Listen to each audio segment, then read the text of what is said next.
Bapa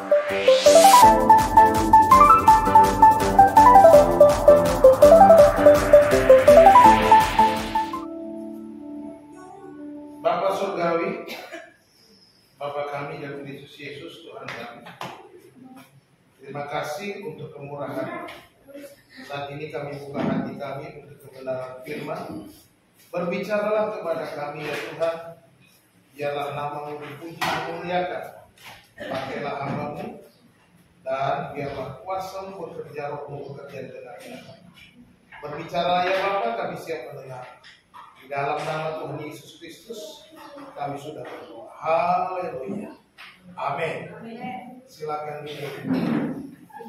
Selamat pagi semuanya. Shalom. Bapak Ibu Saudara dikasih Tuhan, hari ini khotbah saya berjudul kesetiaan mendatangkan berkat. Amin. Kita percaya bahwa dengan kesetiaan kita akan diberkati oleh Tuhan. Bapak Ibu Saudara dikasih Tuhan, berkatnya tentunya tidak asal begitu saja ya. Kesetiaan kita selalu diuji. Bahwa hidup itu adalah ujian. Dengan adanya ujian maka akan nampak kesetiaan kita. Kesetiaan kita akan diuji. Ketika ujian datang, apakah kita akan tetap setia atau justru kehilangan kesetiaan itu, kita mulai menjauh dari Tuhan. Sementara kita berharap untuk diberkati Tuhan, tetapi kita justru ketika menghadapi ujian kita gagal dalam ujian. Tentunya kita sulit untuk mendapatkan apa yang kita harapkan. Saya percaya bahwa ada berkat Tuhan dalam setiap ujian ini. Ada berkat Tuhan dalam setiap ujian. Dapat datang berupa pencobaan-pencobaan. Ujian dapat datang berupa kesulitan-kesulitan. Ujian dapat datang berupa masalah-masalah dan berbagai persoalan di dalam kehidupan kita. Apa yang kita alami dalam 2-3 tahun terakhir ini merupakan satu ujian bagi kita. Apakah kita tetap setia? Saya mendengar dari teman-teman sepelayanan yang melayani Tuhan, hamba-hamba Tuhan, ada banyak jemaat Tuhan yang undur ketika pandemi ini terjadi. Ada banyak umat Tuhan mulai menjauh dari Tuhan, malas datang ke gereja oleh karena kegiatannya sudah mulai online. Akhirnya mereka malas online dan keterusan tidak mau datang lagi ke gereja. Ini sebuah ujian, dan ujian itu menunjukkan kesetiaan kita. Apakah kita tetap setia atau tidak? Tahun ini sekali lagi saya ulang bahwa banyak prediksi, banyak ramalan berkata ini tahun 2023 tahun resesi, tahun ke-8. Ini adalah ujian yang harus kita hadapi, dan kita percaya seperti nyanyi kita tadi ya. Lewati cobaan, ku tetap percaya waktu Tuhan pasti yang terbaik. Kita akan melewati masa-masa sulit, kita akan melewati ujian ini, ya, dan akan menunjukkan kesetiaan kita. Oleh sebab itu kita akan bersama-sama belajar dari firman Tuhan. Ini cukup panjang dari Alkitab 2 Raja-Raja pasal yang ke-4 ayat 8 sampai ayat 37. Ya. Saya akan baca untuk kita agak panjang ceritanya, kisahnya ya, supaya lengkap ya. Saya bacakan untuk kita. Pada suatu hari Elisa pergi ke Sunem. Di sana tinggal seorang perempuan kaya yang mengundang dia makan. Dan seberapa kali ia dalam perjalanan, singgahlah ia ke sana untuk makan. Berkatalah perempuan itu kepada suaminya, sesungguhnya aku sudah tahu bahwa orang yang selalu datang kepada kita itu adalah abdi Allah yang kudus. Baiklah kita membuat sebuah kamar atas yang kecil yang berdinding batu, dan baiklah kita menaruh di sana baginya sebuah tempat tidur, sebuah meja, sebuah kursi, dan sebuah kandil. Maka apabila ia datang kepada kita, ia boleh masuk ke sana. Pada suatu hari datanglah ia ke sana, lalu masuklah ia ke kamar atas itu dan tidur di sana. Kemudian berkatalah ia kepada Gehasi bujangnya, panggillah perempuan Sunam itu. Lalu dipanggilnyalah perempuan itu dan dia berdiri di depan Gehasi. Elisa telah berkata kepada Gehasi, cobalah katakan kepadanya, sesungguhnya engkau telah sangat bersusah-susah seperti ini untuk kami. Apakah yang dapat kuperbuat bagimu? Adakah yang dapat kubicarakan tentang engkau kepada raja atau kepada kepala tentara? Jawab perempuan itu, aku ini tinggal di tengah-tengah kaumku. Kemudian berkatalah Elisa, apakah yang dapat kuperbuat baginya? Jawab Gehasi, ia tidak mempunyai anak dan suaminya sudah tua. Lalu berkatalah Elisa, panggillah dia. Dan sesudah dipanggilnya, berdirilah perempuan itu di pintu. Berkatalah Elisa, pada waktu seperti ini juga tahun depan engkau ini akan menggendong seorang anak laki-laki. Tetapi jawab perempuan itu, janganlah tuanku ya abdi Allah, janganlah berdusta kepada hambamu ini. Mengandunglah perempuan itu lalu melahirkan seorang anak laki-laki pada tahun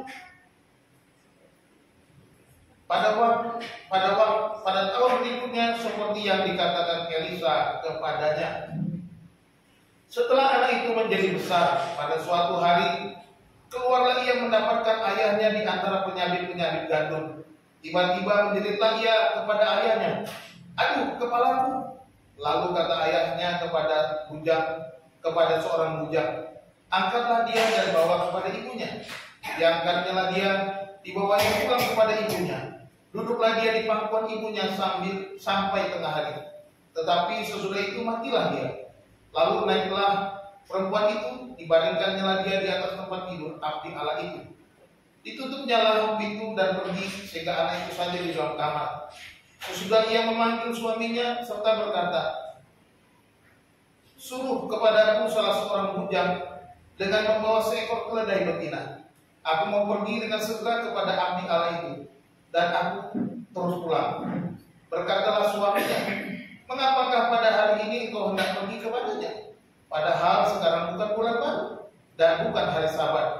Jawab perempuan itu, jangan khawatir.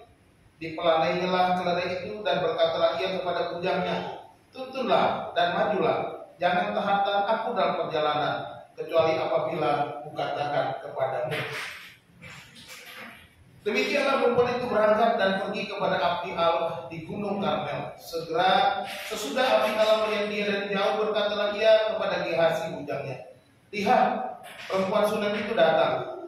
Larilah menyongsongnya dan katakanlah kepadanya, selamatkan kau, selamatkan suamimu, selamatkan anak itu. Jawab perempuan itu, selamat. Dan sesudah ia sampai ke gunung itu, dipegangnya kaki abdi Allah itu. Tetapi Gehasi mendekat hendak mengusir dia. Lalu berkatalah abdi Allah, biarkanlah dia, hatinya pedih. Tuhan menyembunyikan hal ini daripadaku, tidak memberitahukannya kepadaku. Lalu berkatalah perempuan itu, adakah meminta seorang anak laki-laki daripada tuanku? Bukankah telah kukatakan, jangan aku diberi harapan kosong? Maka berkatalah Elisa kepada Gehasi, ikatlah pinggangmu, bawalah tongkatku, di tongkatmu di tanganmu, dan pergilah. Apabila engkau bertemu dengan seseorang, janganlah beri salam kepadanya, dan apabila seorang memberi salam kepadamu, janganlah balas dia. Kemudian taruhlah tongkatmu itu di atas anak itu. Tetapi berkatalah ibu anak itu, demi Tuhan yang hidup dan demi hidupmu sendiri, sesungguhnya aku tidak akan meninggalkan engkau. Lalu bangunlah Elisa dan berjalan mengikuti perempuan itu. Adapun Gehasi telah berjalan mendahului mereka dan telah menaruh tongkat itu di atas anak itu, tetapi tidak ada suara dan tidak ada tanda hidup. Lalu kembalilah ia menemui Elisa serta memberitahukan kepadanya, katanya, anak itu tidak bangun. Dan ketika Elisa masuk ke rumah, ternyata anak itu sudah mati dan terbaring di atas tempat tidurnya.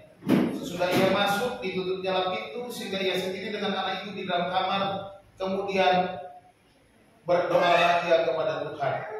Lalu ia membaringkan dirinya di atas anak itu dengan mulutnya di atas mulut anak itu, dan matanya di atas mata anak itu, serta telapak tangannya di atas telapak tangan anak itu, dan karena ia meniarap di atas anak itu, maka menjadi panaslah badan anak itu. Sesudah itu ia berdiri kembali dan berjalan dalam rumah itu sekali ke sana 7 kali, lalu membuka matanya. Kemudian Elisa memanggil Gehazi dan berkata, "Panggillah perempuan Sunem itu." Dipanggilnya dia, lalu datanglah ia kepadanya. Maka berkatalah Elisa, "Angkatlah anakmu ini." Masuklah perempuan itu, lalu tersungkur di depan kaki Elisa dan sujud menyembah dengan mukanya sampai ke tanah. Kemudian diangkatnya lah anaknya, lalu keluar. Amin. Puji nama Tuhan. Kita hari ini akan belajar bahwa kesetiaan akan nampak dalam ujian. Sebagaimana kita belajar dari seorang perempuan yang kita disebut itu seorang perempuan Sunem. Kita melihat di situ ada seorang perempuan yang kaya raya, sering didatangi oleh Elisa, seorang abdi Allah. Karena seringnya datang, akhirnya perempuan ini berkata kepada suaminya supaya membuatkan sebuah kamar khusus, dan supaya ketika abdi Allah itu datang, abdi Allah itu bisa istirahat di kamar itu. Disiapkan tempat tidur, disiapkan meja, disiapkan kardus untuk abdi Allah itu bisa beristirahat di kamar di rumah itu. Saudara, kemudian kita melihat kisahnya bahwa Elisa merasa diberkati dengan perbuatan daripada perempuan Sunem itu. Dia merasa perlu memberi sesuatu, menolong perempuan itu, sehingga dia mengirim Gehazi menanyakan apa yang diperlukan oleh perempuan itu. Nah, kemudian Gehazi mencari tahu dan akhirnya dikatakan dia tidak ada masalah, hanya mereka tidak punya anak dan suaminya pun sudah tua. Akhirnya Elisa menjanjikan bahwa tahun depan engkau akan mempunyai seorang anak laki-laki, dan itu menjadi kenyataan. Tetapi ketika anak itu mulai bertumbuh besar, kemudian ketika ia mengikuti ayahnya ke ladang, tiba-tiba kepalanya sakit, dan kemudian disuruh bujangnya untuk mengantar kepada ibunya, dan ketika dipangku oleh ibunya, anak itu meninggal. Kita nggak tahu sakitnya apa, tiba-tiba mati ya, kepalanya. Tapi kemudian perempuan ini dengan tenang kemudian meninggalkan anaknya dalam kamarnya abdi Allah itu, dan berkata kepada suaminya supaya bujang-bujangnya menyiapkan sebuah keledai dan mengantarkannya kepada Elisa. Suaminya bertanya, "Ini bukan bulan baru, ini bukan bulan Sabat, mengapa kamu pergi ke sana secepat ini?" "Tenang saja," ya kan? Dia jangan kuat. Luar biasa. Perempuan ini tetap berkata tenang, dan akhirnya bertemu dengan Elisa. Kemudian Gehazi disuruh lebih dulu melihat, dan kemudian perempuan itu memaksa supaya Elisa segera datang, dan kemudian kita lihat kesimpulan Elisa membangkitkan anak laki-laki. Saudara-saudara dikasih Tuhan, ujian yang dihadapi perempuan ini merupakan ujian yang berat baginya. Dia merindukan seorang anak bertahun-tahun, sampai suaminya tua, mereka tidak dikaruniai satu orang anak. Dan ketika pengharapannya diberikan oleh Tuhan, ketika pengharapannya dikabulkan oleh Tuhan melalui abdi Allah yaitu Elisa, tapi Tuhan membuat satu ujian. Apakah wanita ini benar-benar setia kepada Tuhan atau tidak? Dan dia tetap setia kepada Tuhan. Ya. Ini yang kita pelajari dari perempuan ini. Ada 3 hal yang kita lihat dari peristiwa ini. Ya.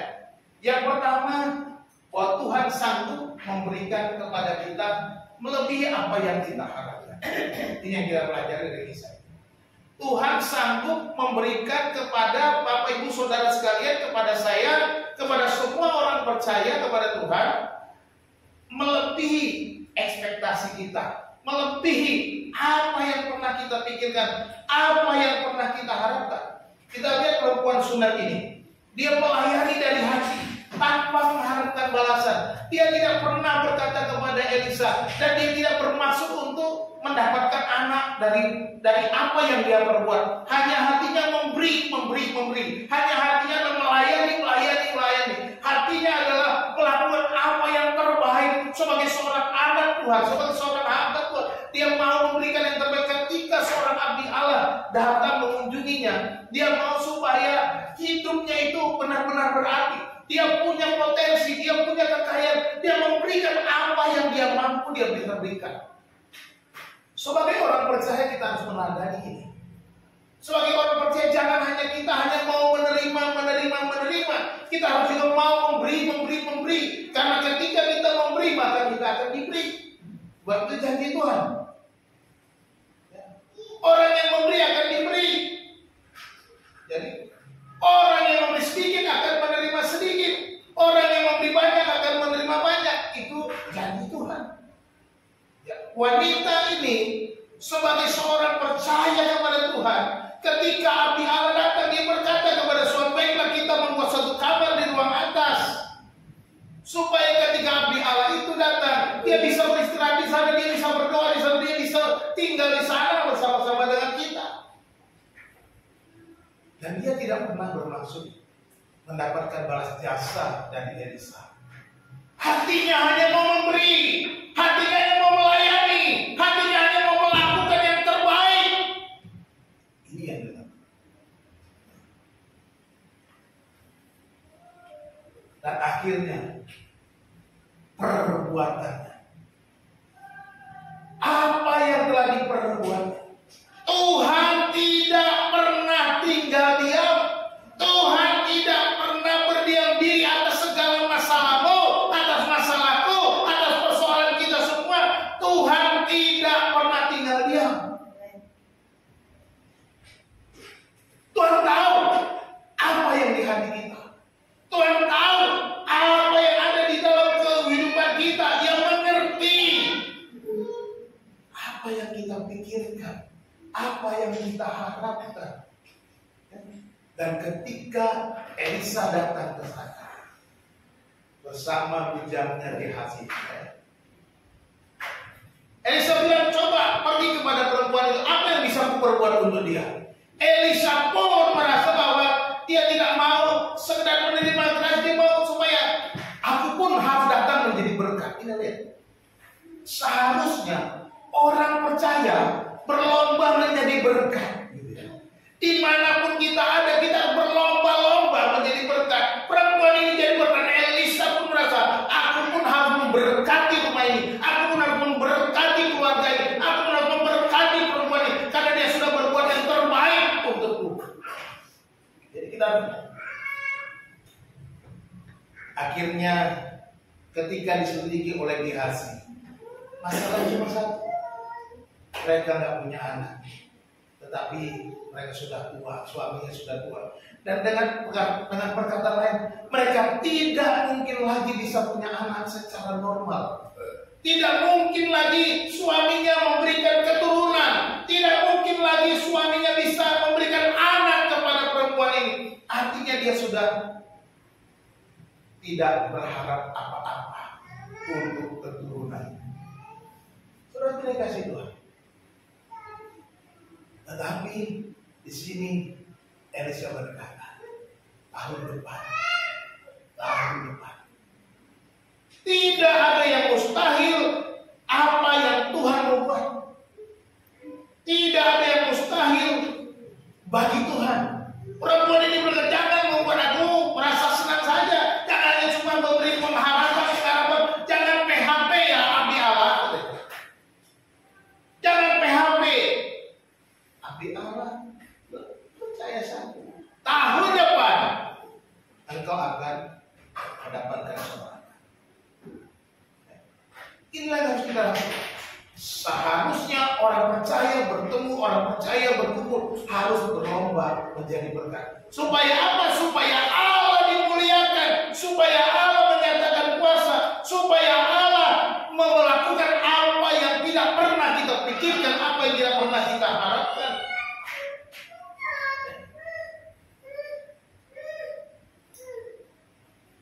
Allah sanggup melakukan melebihi apa yang tidak pernah kita pikirkan, tidak pernah kita harapkan, tidak pernah terlintas dalam hati dan pikiran. Aku nggak pikirkan itu. Perempuan itu kan nggak pikirkan itu lagi, nggak mungkin lagi. Udahlah, sudah tua, tak mungkin lagi. Tapi karena Tuhan tahu, Tuhan mengajar, Tuhan menguji, Tuhan mau memberikan contoh dan teladan kepada kita. Hiduplah jadi berkat, dan kau akan diberkati. Amin. Kita baca dalam Efesus pasal 3 ayat 20. Efesus 3 ayat 20 dikatakan, bagi dialah yang dapat melakukan jauh lebih banyak daripada yang kita doakan atau pikirkan, seperti yang ternyata dari kuasa yang bekerja di dalam kita. Allah sanggup memberikan, melakukan jauh lebih banyak daripada yang kita doakan atau pikirkan. Ini firman Tuhan katakan begitu. Jadi kita harus percaya penuh, hidup dengan setia kepada Tuhan. Jangan mundur ketika engkau menghadapi masalah. Jangan mundur ketika ada persoalan. Jangan mundur ketika ada kesulitan. Jangan mundur ketika menghadapi pencobaan-pencobaan. Tapi tetap menjadi berkat. Sebab Allah tahu lebih daripada yang kita doakan, lebih daripada yang kita mungkin berdoa, Tuhan begini Allah. Tuhan, lebih daripada itu aku akan lakukan. Lebih daripada apa yang kau pikirkan akan aku berikan kepada. Ini janji Tuhan. Jadi kalau kita mau bersandar penuh kepada Tuhan, kita mau mengandalkan Tuhan, kita akan menerima mujizat-mujizat yang besar dari Tuhan, yang tidak pernah kita pikirkan, yang tidak pernah kita harapkan. Sebagai contoh ya dalam pelayanan kita di tempat ini. Saya dengan Bu Hana di TK itu tidak pernah mengharapkan apa-apa. Yang penting kami mau melayani Tuhan. Masa pandemi ini betul-betul membuat kami sulit dalam keuangan. Ketika murid mulai habis dari 100 orang menjadi 28 orang, jauh drastis. Tetapi kami harus menggaji guru, membayar guru, harus bayar listrik, harus bayar segala macam. Kami yang lakukan itu nggak bisa enggak. Tetapi begitu. Kami nggak pernah pikirkan, kami nggak pernah membayangkan ada seorang anak Tuhan yang memberi, membantu, mendukung pelayanan kami. Nggak pernah diduga. Padahal saya sendiri nggak pernah kontak-kontak, nggak pernah WA minta duit. Ya, kami nggak minta-minta. Tolong begini, kami nggak pernah. Tapi orang ini digerakkan oleh Tuhan, mengirimkan setiap bulan. Nah, ini suatu mujizat. Nggak pernah saya bayangkan. Saya hanya bilang puji Tuhan, haleluya. Dengan bantuan itu TK bisa jalan terus sampai hari ini. Dengan pertolongan Tuhan, sekolah bisa operasionalnya tercukupi. Puji Tuhan, murid kami belum terlalu banyak, sekarang 40. Tuhan itu sejak mulai semuanya onsite, kelas mulai ada di dalam, sudah mulai di sekolah, tidak lagi online. Guru bukan hanya diberi gaji, wahana bilang malah dikasih sembako. Betul nggak Bu Hana? Dikasih sembako tiap bulan, kasih beras 5 kilo, kasih minyak goreng. Kenapa? Berkat Tuhan itu begitu. Karena kami tahu kami diberkati, kami harus menjadi berkat. Jangan hanya terima berkat, tapi nggak mau memberi. Kalau kita mau memberi, maka Tuhan akan melipat gandakan apa yang kita punya. Tuhan akan memberikan melebihi apa yang pernah kita pikirkan. Amin.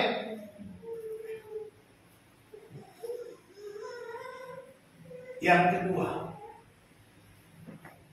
kedua kita belajar bahwa Tuhan menguji iman kita dengan cara yang tak terduga. Siap-siap.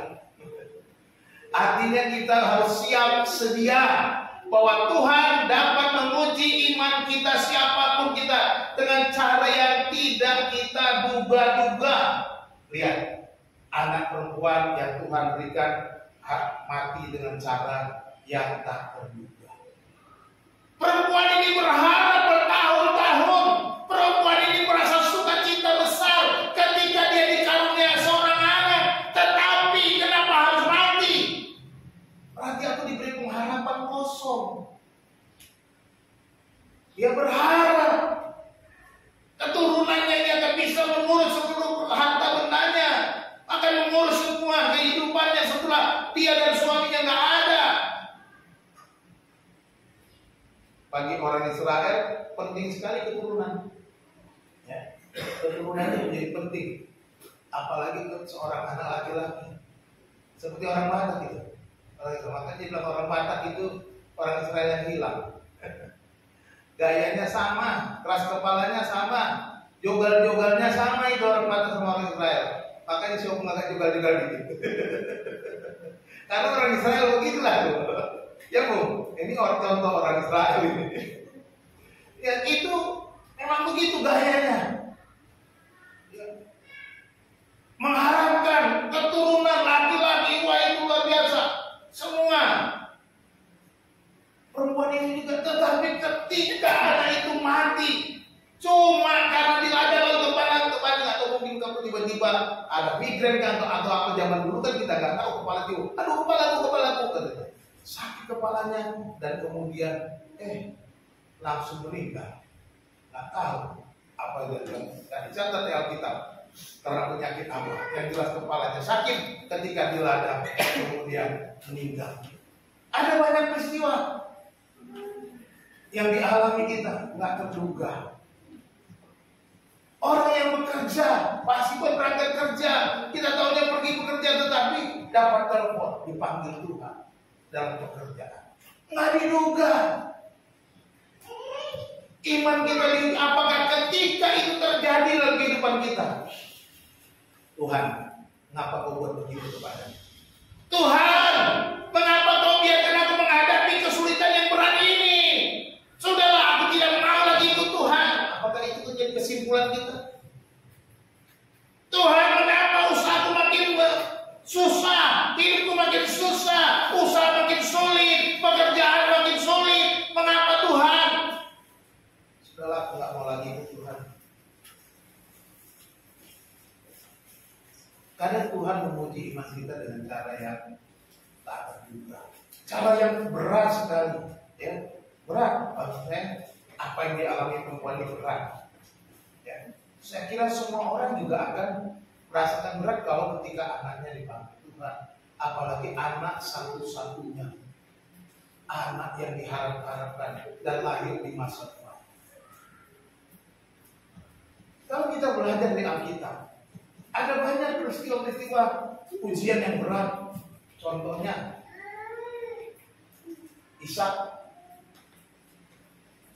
Abraham dijanjikan keturunan, dan di masa tuanya umur 100 tahun baru Tuhan kasih Ishak. Tapi Tuhan bilang, persembahkan anakmu yang tunggal itu. Tuhan minta supaya Abraham mempersembahkan Ishak. Ini yang terjadi. Dan Abraham taat. Abraham tidak membantah. Abraham melaksanakan apa yang Tuhan mau. Dia siap sedia. Inilah kesetiaan yang diuji itu. Kita harus diuji dan kita harus tetap setia.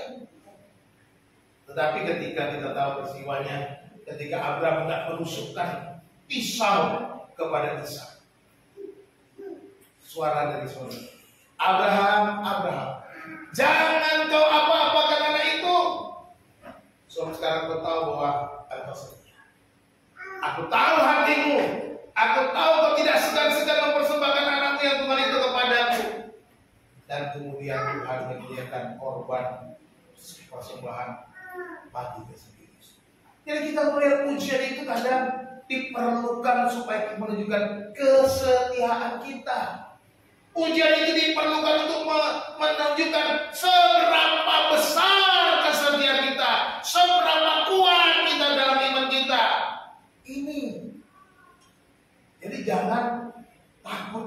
ujian. Jangan takut dengan ujian. Jangan mundur karena ada ujian, tapi hadapi untuk menunjukkan aku tetap setia kepada Tuhan. Ada lagi Yusuf misalnya. Yusuf dibuang, ditolak oleh saudara-saudaranya supaya memelihara bangsa Israel. Kita tahu cerita Yusuf. Ujian yang dihadapinya ditolak oleh kakak-kakaknya, dibuang. Bahkan difitnah oleh istri Potifar. Semua dihadapinya dengan kesulitan. Luar biasa. Yusuf harus diuji supaya kesetiaan semakin murni, dan ketika dia menghadapi ujian itu tidak sedikit pun dia menyalahkan Tuhan. Tidak ada perkataannya menyalahkan Tuhan, tapi dia selalu menyerahkan hidupnya kepada Tuhan. Luar biasa. Kesetiaannya semakin nampak. Kesetiaannya semakin nampak. Lihatlah ketika dia di penjara, ketika dia menafsirkan mimpi juru minuman dan juru roti dari raja. Dia tidak mengandalkan kekuatannya. Dia kata itu semua karena Tuhan. Ini menunjukkan bahwa hubungannya dengan Tuhan tetap intim. Hubungannya dengan Tuhan tetap dekat. Hubungannya dengan Tuhan tidak retak. Hubungannya dengan Tuhan tidak menjauh. Tetapi hubungannya dengan Tuhan semakin intim, semakin dekat, semakin setia. Ketika dia menghadapi ujian demi ujian, persoalan demi persoalan, kesakitan, kesulitan, aniaya, bahkan penolakan, dia tetap setia kepada Tuhan. Akhirnya apa? Tuhan angkat dia menjadi raja muda di Mesir, atau boleh dibilang sekarang itu zaman sekarang itu namanya perdana menteri, karena kuasanya ada di bawah raja dan dia menjalankan roda pemerintahan. Untuk apa dia menjadi perdana menteri? Bukan untuk gagah-gagahan, bukan untuk memuji Yusuf, bukan untuk memuliakan Yusuf, bukan itu tujuan Tuhan. Tapi Yusuf bilang, justru untuk memelihara bangsa yang besar ini, aku mendahului kamu ke negeri ini, kata Yusuf. Yusuf tahu persis, aku menjadi seorang perdana menteri bukan untuk aku, bukan untuk membanggakan diriku, bukan untuk supaya aku jadi kata orang hebat, tetapi Tuhan mau supaya Tuhan menyatakan kuasa, supaya Tuhan menyatakan kebaikan atas bangsa ini, memelihara bangsa ini. Ini yang Tuhan mau. Jadi kita lihat ujian demi ujian harus kita melewati. Kalau engkau berhasil melewati ujian itu, oh jangan sombong, jangan merasa, gue nih paling rajin, gue nih paling setia. Nggak ada gunanya. Kalau engkau lulus ujian, Tuhan sedang bicara. Ingat, kau harus jadi berkat. Amin. Ketika kita lulus dari ujian, bukan untuk diri kita, tetapi bagaimana supaya kita berdampak bagi kehidupan di dunia ini, berdampak bagi keluargamu, berdampak bagi gereja, berdampak bagi bangsa dan negara. Ini yang Tuhan mau. Ujian itu memang menyatakan, tapi jangan sombong dulu. Kalau engkau ujian lulus lalu sombong, kau sama dengan si iblis. Iblis merasa paling hebat dan dia menjadi sombong. Jangan. Kadang-kadang kita tergoda dan jatuh di dalam kesombongan terselubung, kesombongan rohani, merasa lebih baik, lebih rajin, lebih lebih setia, seorang yang suka memberi. Itu nol besar di hadapan Tuhan. Tapi yang paling penting ketika kita berhasil dalam ujian kita, itu supaya kita tahu ada rencana Allah yang lebih besar. Amin. Ada rencana Allah yang lebih besar. Yusuf, ujian siapa lagi? Yang paling utama yang kita ingat, Yesus sendiri. Yesus mati di kayu salib untuk menyelamatkan kita. Sebelum dia disalibkan di Taman Getsemani, dia berkata, "Ya Bapa, kalau boleh cawan ini berlalu, biarlah berlalu." Dia tahu ujian ini begitu berat. Salib ini begitu berat. Dia berkata, "Kalau boleh ya Tuhan, ya Bapa, cawan ini berlalu daripada tetapi jangan kehendakmu melainkan kehendakmu yang jadi." Dan dia menjalani itu. Menjalani tekanan, menjalani aniaya, menjalani Kalvari, menjalani Golgota. Cambuk, dianiaya, dimahkotai duri, ditombak, ditikam, dan dia digantung di atas kayu salib. Ujian yang paling berat, tapi dia jalani. Dan ketika Yesus menjalaninya, semuanya menjadi berkat. Dia bangkit kembali di hari itu.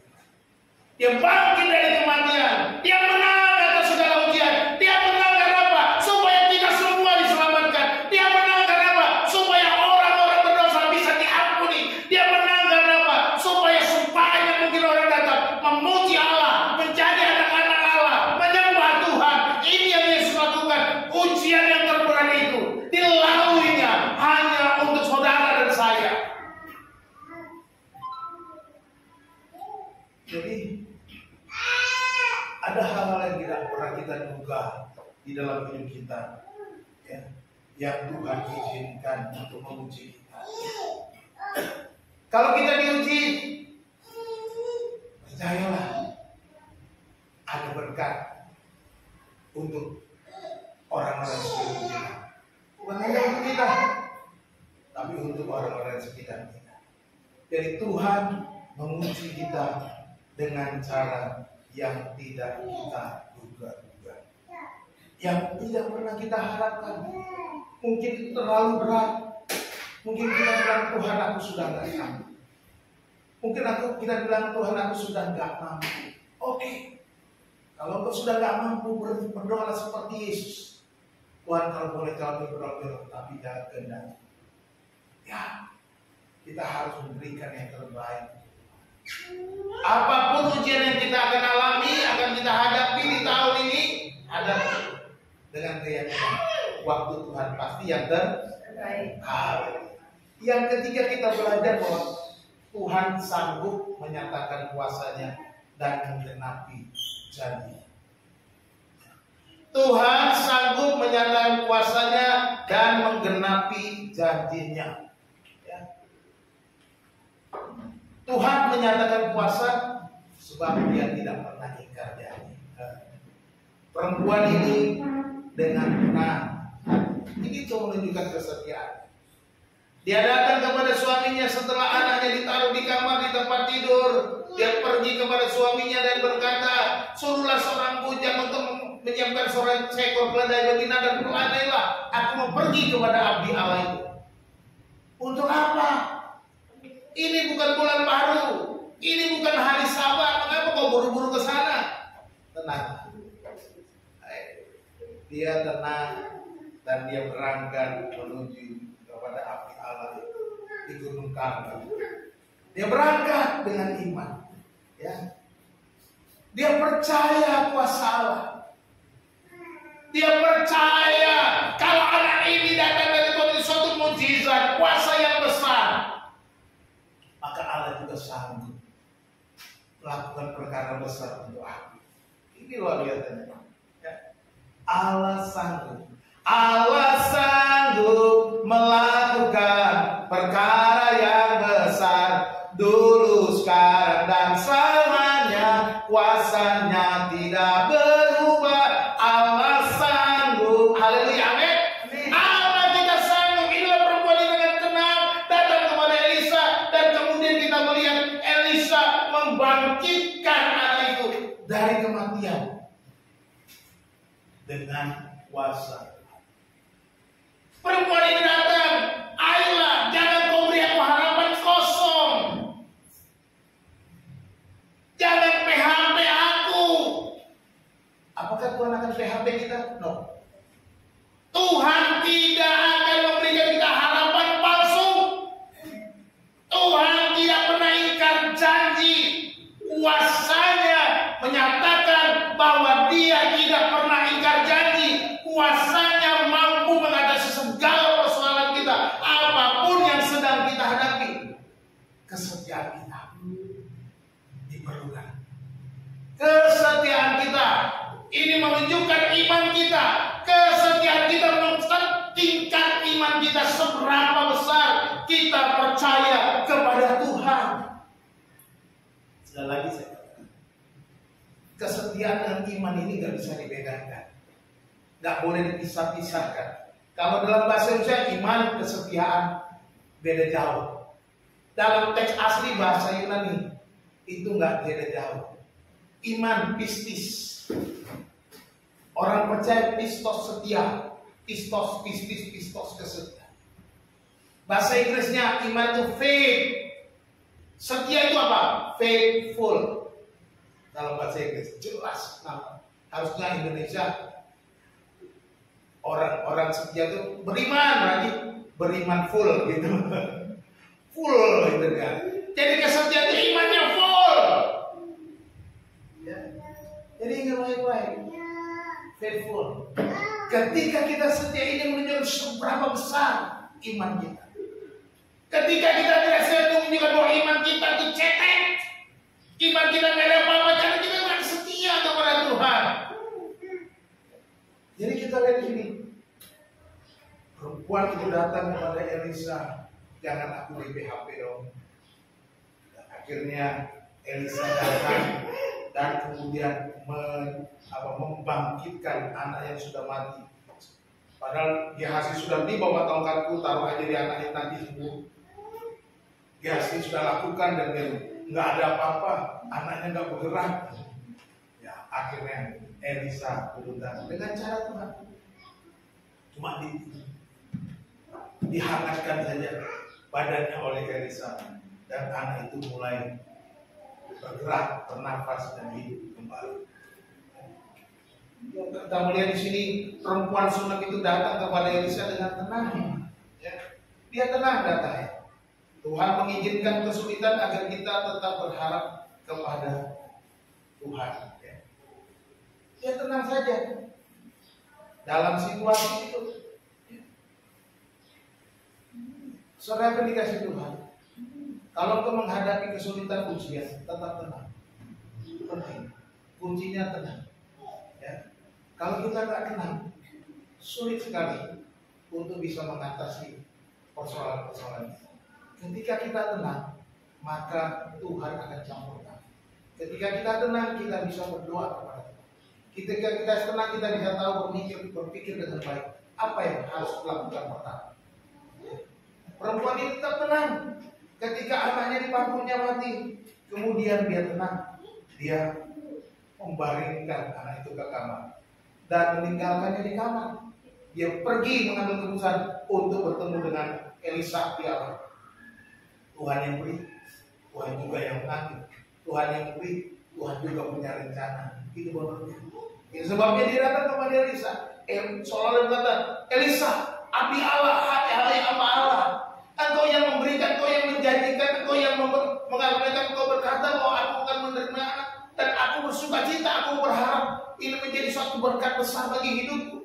Tetapi dia sekarang mati oleh karena sesuatu yang tidak pernah kupikirkan.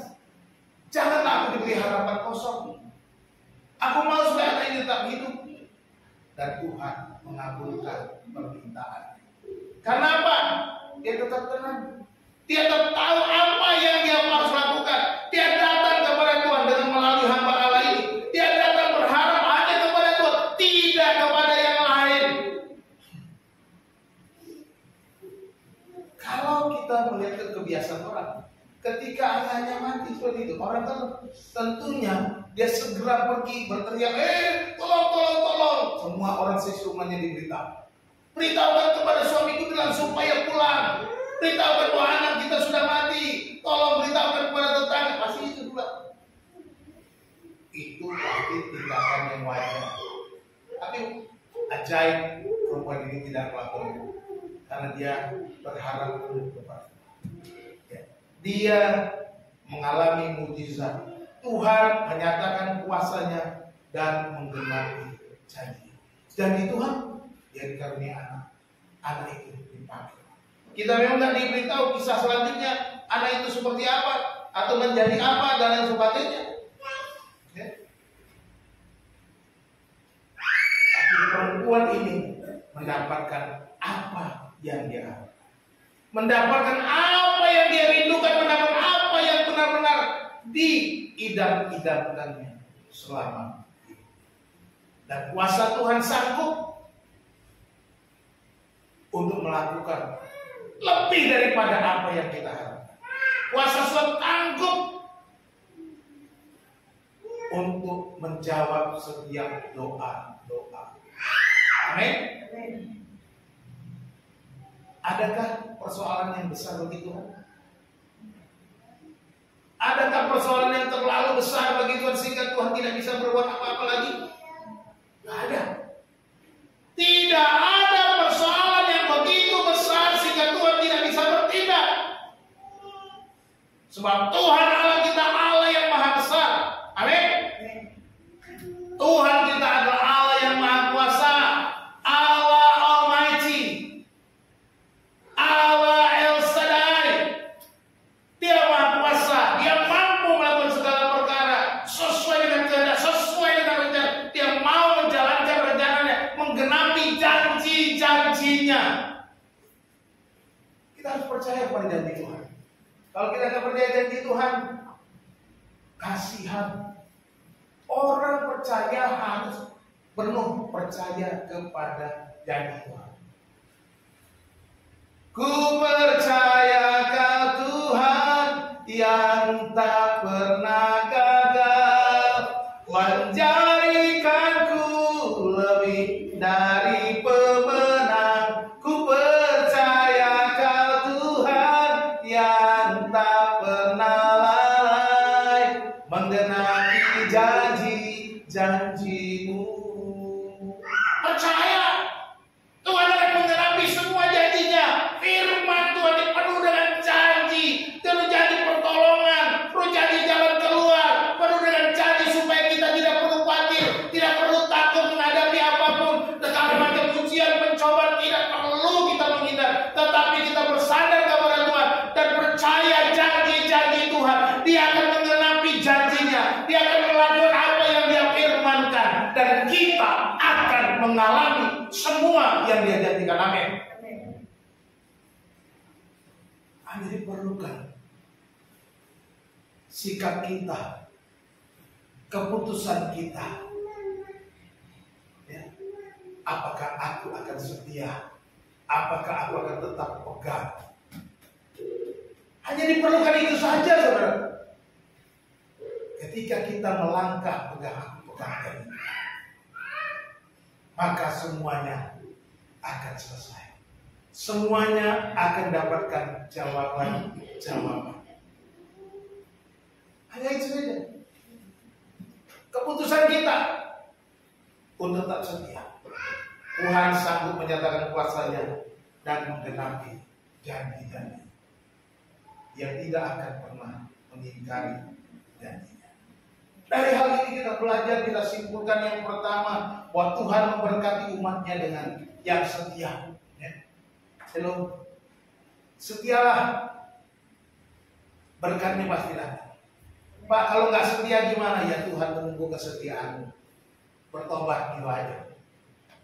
Tuhan akan memberkati. Apakah berkati dari Tuhan? Mau memberkati, tapi balik datang kepada Dia. Mengalami berkat Tuhan, mengalami janji Tuhan, mengalami firman Tuhan itu. Pegang janji Tuhan kembali, pegang kembali kepada firman Tuhan. Back to the Bible. Pegang firman Tuhan janji. Maka kita akan mengalami berkat. Yang kedua, layani Tuhan harus tanpa pamrih. Nggak usah pikirkan lain, oh, gua dapat apa? Masa melayani gratis, masa melakukan ini gratis enak aja. Nggak bisa.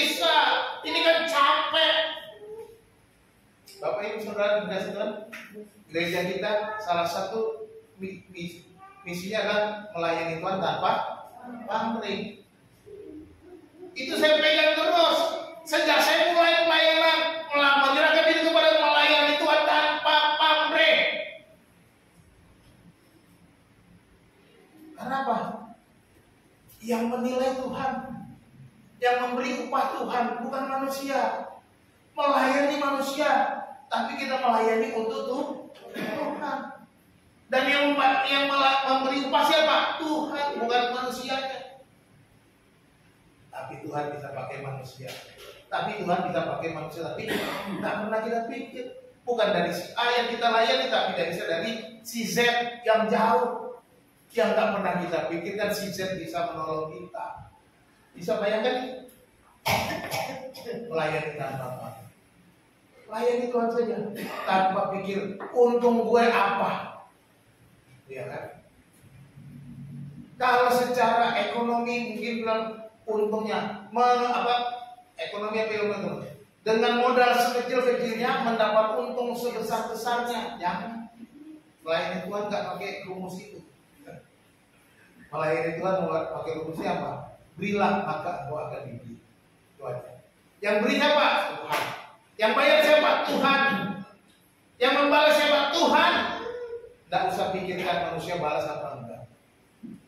Jadi melayani tanpa. Kita seperti perempuan yang melayani. Yang kemudian kita selalu berharap kepada Tuhan dalam setiap masalah. Perempuan ini berharap datangnya kepada Tuhan, nggak datang kepada yang lain. Tidak kecewa, tidak putus asa, tidak marah kepada Tuhan, tidak menyalahkan siapapun, tidak bilang kepada suami, jadi kamu gimana sih? Kamu kok anak aja gak bisa jaga? Bila ada kenapa? Kamu punya anak mati gara-gara kamu? Enggak berantem dia, ya nggak dibuat begitu. Ya, menghilang. Jadi kita lihat sini bahwa kita harus selalu berharap kepada penerapannya. Yang pertama kita harus tetap berdoa sekalipun doa sekolah belum dijawab. Yang harus kita lakukan adalah terus berdoa. Firman Tuhan bilang tetaplah berdoa. 1 Tesalonika 5 ayat 13. Tetaplah berdoa. Walaupun doamu seolah-olah belum dijawab oleh Tuhan, udah berdoa sekian lama nggak dijawab Tuhan, aku minta nggak dijawab. Tetap berdoa. Apapun yang menjadi pergumulan saudara, tetap berdoa kepada. Yang kedua, giatlah melayani Tuhan dengan sepenuh hati dan tanpa pamrih. Tetap giat. Selalu giat. Jangan luntur semangatmu oleh karena berbagai macam keuntungan yang tidak kau dapatkan. Ya. Saya tuh prinsip melayani yang terserah Tuhan. Saya selalu bilang sama istri dari dulu, kalau Tuhan mau kasih kita kelaparan, kita jalani kelaparan. Kalau Tuhan mau kasih kita mati, ya kita jalani dengan mati. Itu totali, nggak masalah buat saya. Apa saja saya jalani. Kalau Tuhan mau kasih apa saja, saya terima.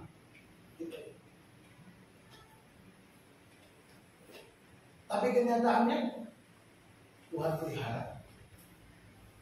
Tuhan punya cara. Tuhan punya banyak cara untuk memberkati.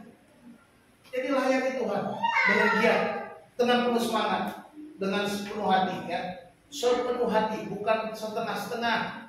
Melayani Tuhan setengah-setengah. Para pengurus jemaat, layani Tuhan dengan sepenuh hati, jangan setengah-setengah. Semakin giat melayani Tuhan. Yang ketiga, percaya dan berharaplah kepada Tuhan dalam setiap masalah. Ketika kita menghadapi masalah, tetap percaya dan berharap kepada Tuhan. Jangan kepada dunia ini. Kau pasti kecewa. Jangan ngegosip sana sini. Percuma tuh gini, gak ada tuh gini. Jangan ngegosip. Tapi datang kepada Tuhan. Bersandar kepada Tuhan, berharap kepada Tuhan, dan biarkan Tuhan bekerja. Ku tahu Allah bekerja. Ku tahu Allah bekerja. bekerja dalam segala perkara. Allah ku bekerja. Amin. Allah kita bekerja untuk kebaikan kita.